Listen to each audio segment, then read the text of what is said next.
Good day, Mom. This is Emay and Visto, and I'm discussing the chapter 12, which is the organization for office management and business research. So, here are the content or the subtopic that I'm going to discuss. So, first is office management and service, second is office system, then third is record keeping, then fourth is office layout, then fifth is office services, and six is office account organization, then the last is office business research. So let's move on to the first topic, which is the office management and services. So office work including the recording of transactions as well as the resort, therefore writing and answering letters, filling paper, typing messenger work, communicating and related activities. Office management is concerned with the overall direction of clerical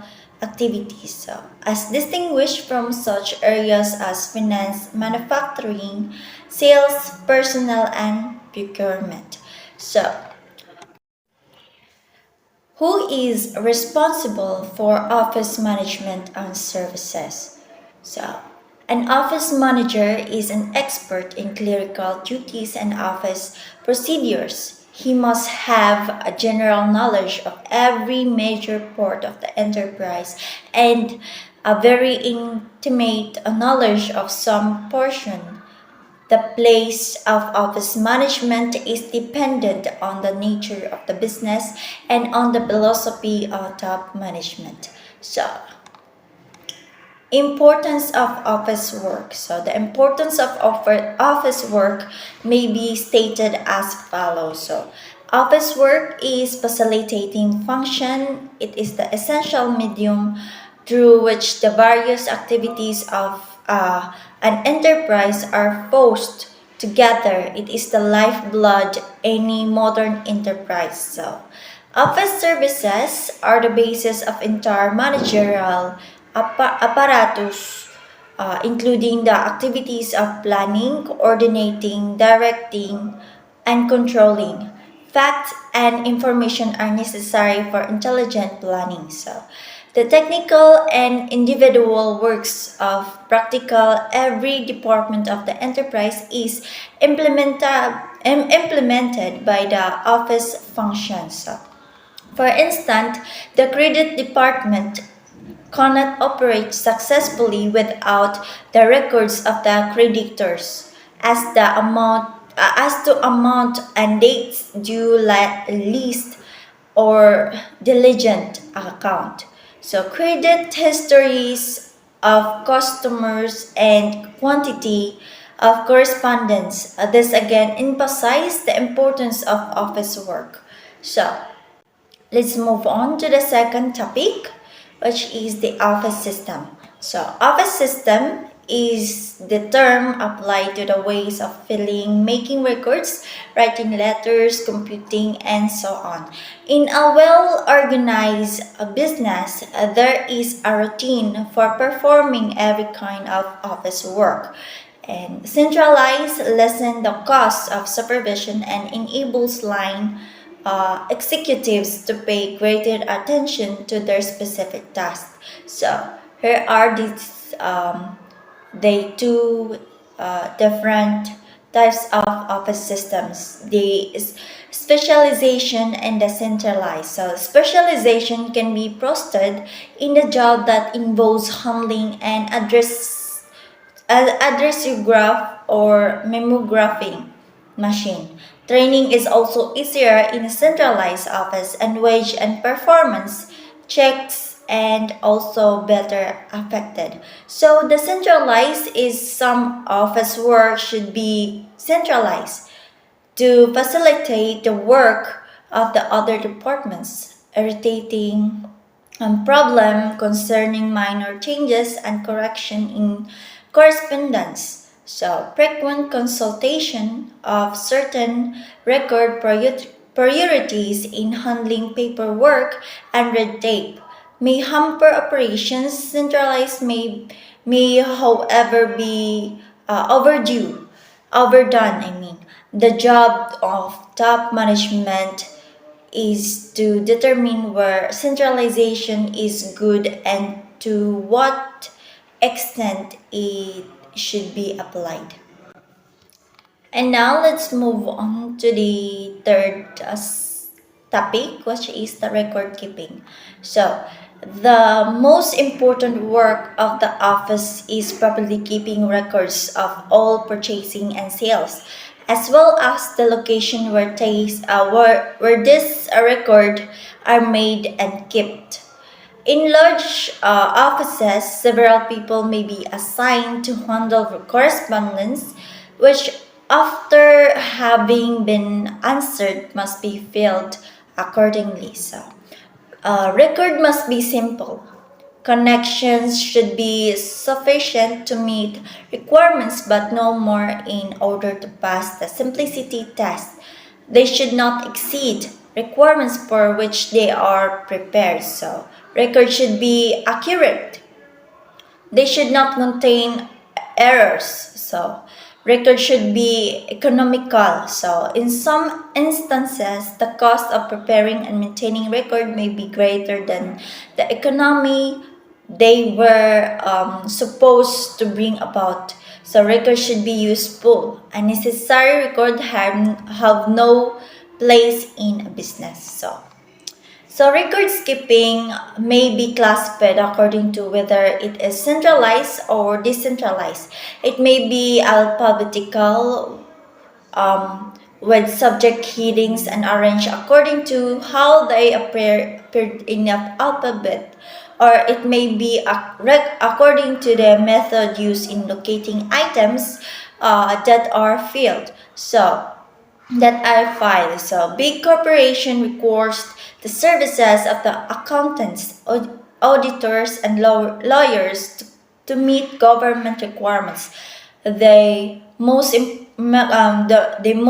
common method of classifying records is according to the equipment used to keep them.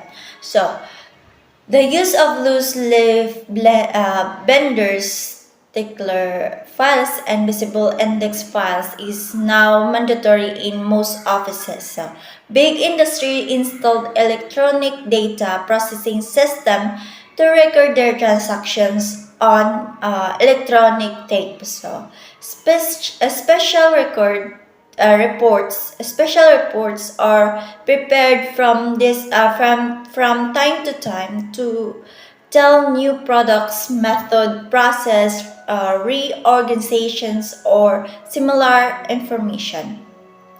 And let's move on to this next topic, which is the office layout. So, office layout is based on personal preferences and not on any system or specific reason.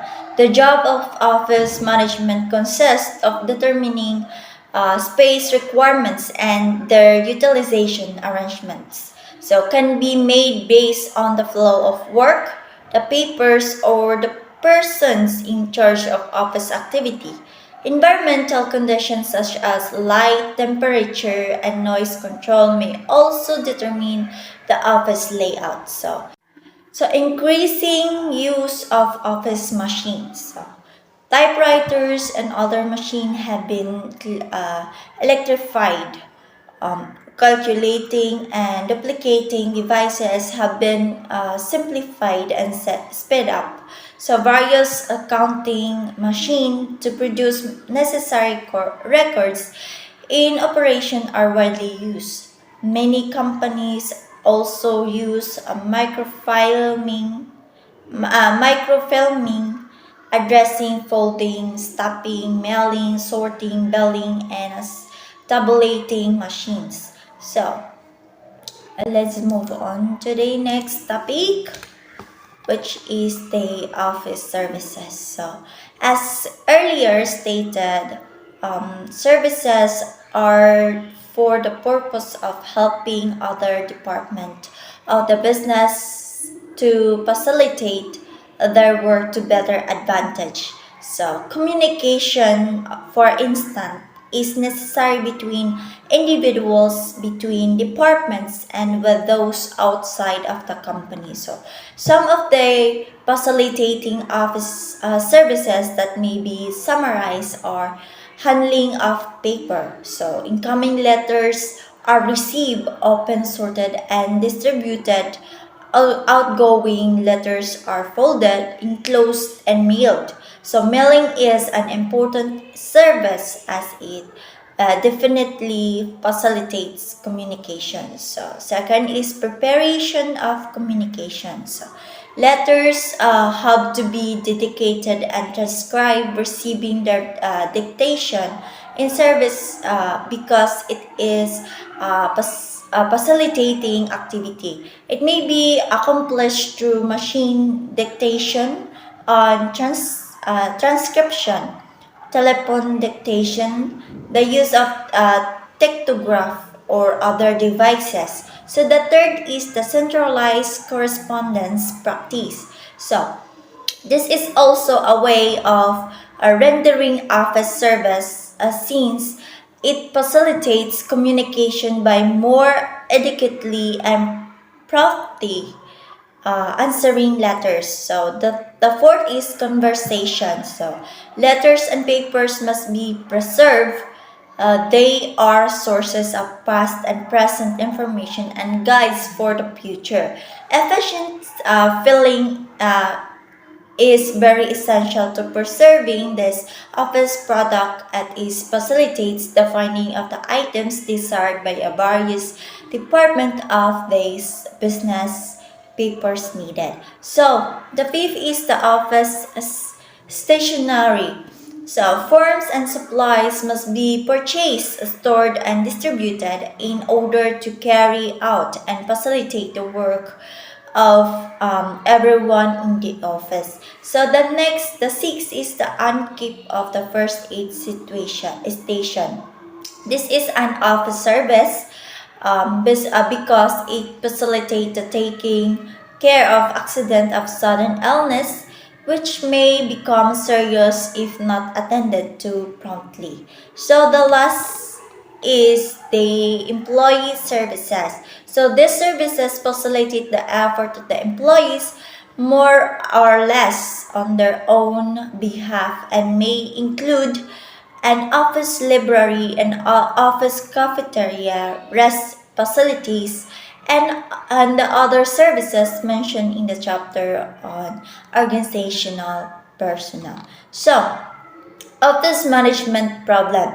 So, with business operating high speed, a well managed office is recognized as an almost indispensable aid to effective management of business. So, the standardization of office work and office method has made rapid, rapid strides. So, there is a necessity for collecting information and for effective control through records, correspondence, and routines. So, let's move on to the next topic, which is the office accounting organization. So, function of accounting.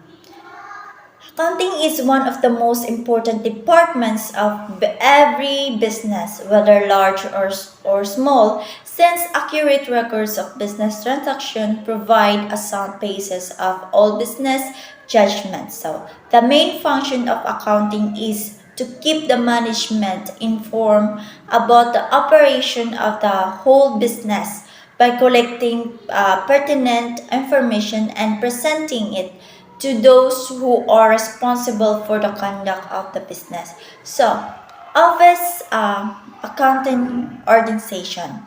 The chief accountant is in charge of the accounting department and reports to the comptroller.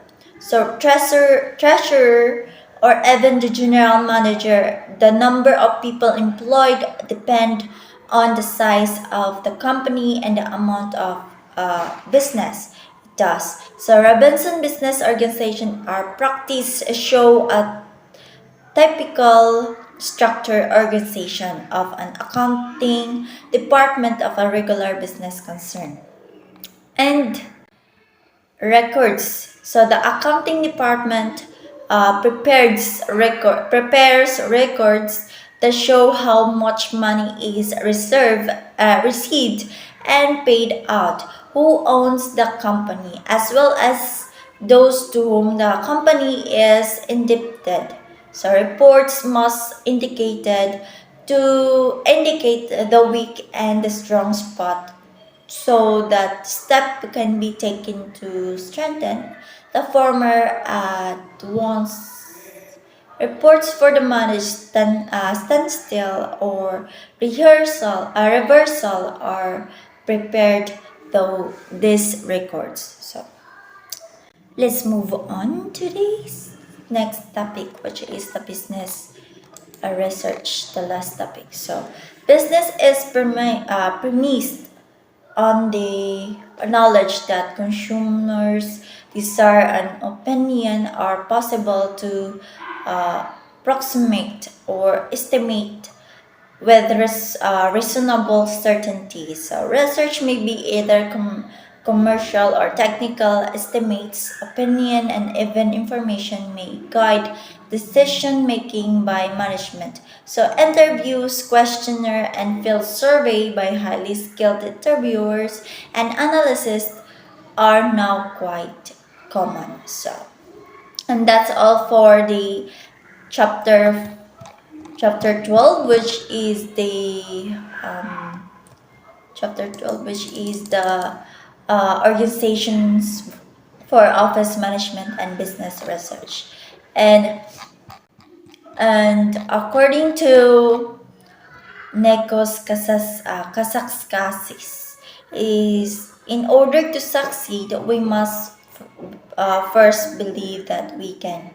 And thank you for listening. This is Visto. Thank you and God bless.